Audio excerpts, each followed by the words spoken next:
ગ્રામસ્થ મંડળ તથા માધુરણ વડોદરા મહિલા મંડળના સંયુક્ત ઉપક્રમે શહેરના પાણીગેટ સ્થિત એકતા ભવન ખાતે હલ્દી કુમકુમનો કાર્યક્રમ યોજવામાં આવ્યો હતો।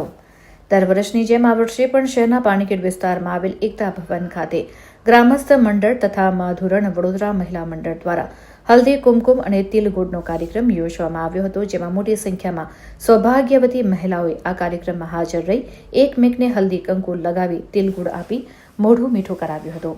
મહારાષ્ટ્રીયન મરાઠી પરિવારોમાં મકર સંક્રાંતિ પર્વના પછીના 15 દિવસમાં એકમેકને તલ અને ગુળ એકત્રિત કરી મોઢું મીઠું કરવાની સાથે સૌભાગ્યવતી બહેનો હલ્દી કંકુ લગાવી ભેટ આપે તેવી પરંપરા છે।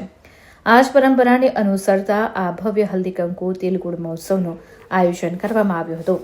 સૌભાગ્યવતી બહેનોને હલ્દી કંકુ લગાડી ભેટ આપવામાં આવી હતી।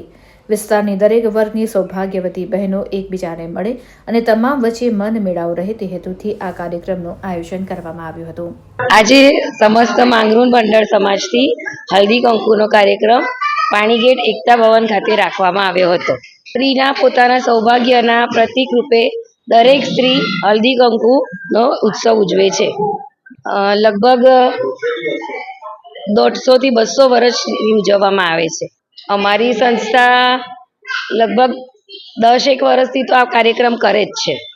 બીજું નાના બાળકોની રમતગમતની પ્રવૃત્તિઓ, સ્ત્રીઓની રમતગમતની પ્રવૃત્તિઓ પણ અમે થાય છે। સામાજિક કાર્યક્રમો, કોઈ આર્થિક પરિસ્થિતિ જ્યારે સંકટમાં આવે ત્યારે પણ મદદરૂપે અમે તત્પર હોઈએ છીએ।